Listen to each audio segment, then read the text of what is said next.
Welcome again, everybody. Boyd here with you, and here's another update on our MPC Moonbase Alpha build. The model is technically finished. I didn't want to title it finished in the video because we're going to be coming back a little bit down the road here and show you this all installed on its permanent base. Jerry and I are continuing to talk about that and kind of refining it. I'm going to take your guys' advice. This turned out a lot better than what I was anticipating that it would, so we're going to display this as a standalone piece. I think it deserves that. It turned out really nice, especially when you look at it in some low light with all the lighting and everything, and having the eagle overhead and all the other stuff kind of cluttering around. I think you guys are right. I think it would take away from it a little bit. So we're working on that. The eventual final display is going to be a little flat base that this will sit on. We're going to have the mission control room like it sits here, kind of similar to this, only possibly elevated a little bit on some little risers or something like that. There'll be a graphic up here in this corner that talks about Moonbase Alpha, you know, some technical, kind of like a technical display, almost like a little museum display, you know, how many personnel it had, when it was built, kind of things like that. I think that'll work out really good, and Jerry's already showed me some samples of things he's working on with some kind of, Moonbase Alpha or Space 1999 type graphics and everything that are going to work out really good. So we're going to do the display for the comlock and the stun gun separately. He showed me some really awesome concepts for those, so I'll come back and show you how those, you know, look when we get that. And a lot of you guys already like the way I have the eagle displayed on top of that moon, so we'll just have that off to the side somewhere, and it'll all work out pretty good in the end. So thanks for the advice, you guys. I really appreciate it. You know, you have these little ideas that you kick around in your head and everything, and you kind of have to see it in reality before you kind of, you know, make your final call on everything. But this came out really good. I'm really happy with it. You can see I got the travel tubes added since we saw you the last time, and everything went pretty good on there. I had to go over a little bit of uneven terrain, so a couple of them are, you know, kind of have a dip in them. I call them like the Big Dipper or the Big Hill or whatever, so that might have been a fun little roller coaster ride for the guys in the travel tube. You know, they had to have something fun to do being stuck on a bland moon base, you know, in the middle of nowhere. So it's just, you know, part of the kit, and you're just going to have to deal with that. You just try to keep them as flat as possible and down tight against the surface. Now, one thing that I will mention, a little tip on putting those on if you guys are going to build this, is don't pay attention to the instructions as far as how they tell you to cut them out, you know, as far as the length of them, of the individual pieces go, because you might be a little bit off as far as, you know, where you set your buildings down and everything, and it won't work. So what I did is I just did all the longest ones first, and then I would take the piece and lay it on there, and then I would see where it was going to come, start and end, and I would make a tiny little mark on there and then cut it there. And then I might have to do a tiny little bit of trimming or whatever to get it to work. But then take all the small, shorter pieces that are left after that and do the rest. And you've got these two different type of little connectors here, a round one and a sort of triangle shaped one. You can see on the box art pictures where those are supposed to go. So that all worked out pretty good. Just used regular super glue to glue them down, and they've stayed in place pretty good. They're on there pretty solid, so it all worked out. Now I've added a couple little Easter eggs for you guys since the last time you saw this.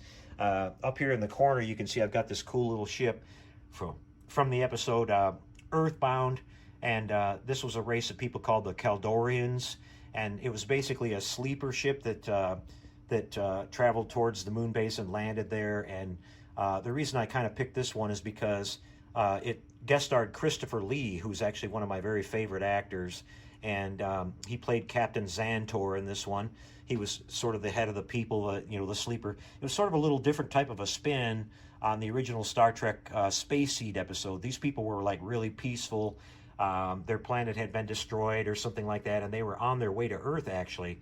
And we have the evil Commissioner Simmons, one of the more despicable characters we saw on Space 1999, who throughout this episode tries to scheme his way onto getting aboard the ship, because they're going to continue on after their ship is repaired and head to Earth, and he wants to be on board. So he has a kind of a fateful demise at the end. I don't want to give away the whole plot in case you guys haven't seen it, but to make this little ship here, I just made it out of modeling clay and sculpted it basically, and then painted it up. It had these kind of unique little markings on it.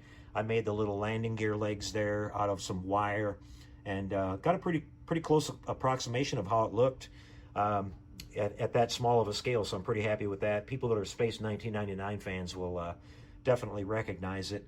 Over here we added a little bit more. Now this model didn't have any animation, and you guys know I'm all about animation in my models, you know, giving them some kind of action. So we had our crashed eagle over here, and I decided to come back and add a flickering SMD underneath of that to give it sort of a burning effect.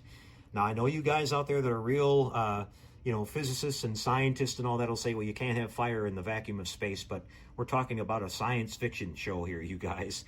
You can almost hear Gene Roddenberry saying that now in his arguments with some of the people they had when they were making Star Trek. But, you know, they had burning eagles and they had blowing up eagles and lots of fire in Space 1999. So we put that in there, and it does give the model a nice little, you know, a little bit of action going on.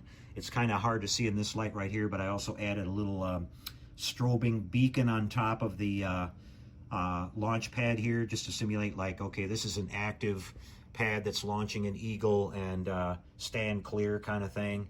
And that'll show up a little bit better in some low light when we show it to you. But you can see we got our eagle taking off there. So we got some cool little Easter eggs on this for Space 1999 fans. And overall, like I said, I'm really happy with how this turned out. You can see the launch pad lighting here in regular room lighting, but most of the window lighting doesn't show up very well. That's because it's so tiny and so faint, like I talked about. You don't want to have this lighting, you know, way overexposed, because it'll just glare really bad in low light. So in mid to low light is when this thing really shines, and that's how they shot the original filming miniature. It was never, you know, intended to be looked at in bright light like this. But here we have our little control room. That's going to sit off to the side, like I said, on our little base here. And we're going to have some interesting stuff to go along with that. And we'll be back a little bit later to show you a final reveal of how that actually is all going to come together. You have to excuse my unsightly wiring there. That'll all be taken care of in the final display. So I thought you guys would enjoy seeing this in its final stages here. It all came out really good. I'm going to set it off to the side now until the rest of the base comes in. And because this, like I mentioned, this thing is really fragile. You don't want to be twisting it or torquing it or anything like that, because all these little seals that we made around the bottom of our structures are going to, you know, they don't crack super easy, but you can crack them, and then you'll have a light leak and you'll be back touching up again and all that. That was my biggest battle with this, was getting everything locked down, getting it all sealed up, and just spending a couple of hours here and there going around fixing all these tiny little light leaks and getting those to go away.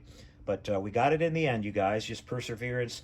I do hope you guys grab these kits. You know, hopefully they'll reproduce these and they'll be out, you know, more readily available again. Maybe they'll even make a couple of improvements on it. But I think it's a really great kit. We kind of took something that people haven't been very fond of over the years and just kind of showed you what you can do with it if you just put a little bit of extra effort into it. And I think it's the basic foundation of what the kit is there, and you can make this pretty cool when you're all finished with it. So we'll finish up the video, you guys, with a look in this in some low light, and then we'll have a couple of still photography pictures of it at the end. I'm going to try to take some good pictures of this. I really don't have the proper lighting in here to get the exact effects I want, but I'll try to get it as close as I can. Just wanted to say before I close out the talking part here that I really appreciate the comments and the support that you guys have given me through this project. It's always inspiring for me to hear that, and I hope, like I said, you guys will grab one of these kits yourself and give it a go. It's a lot of fun, and it's really, really cool when it's done.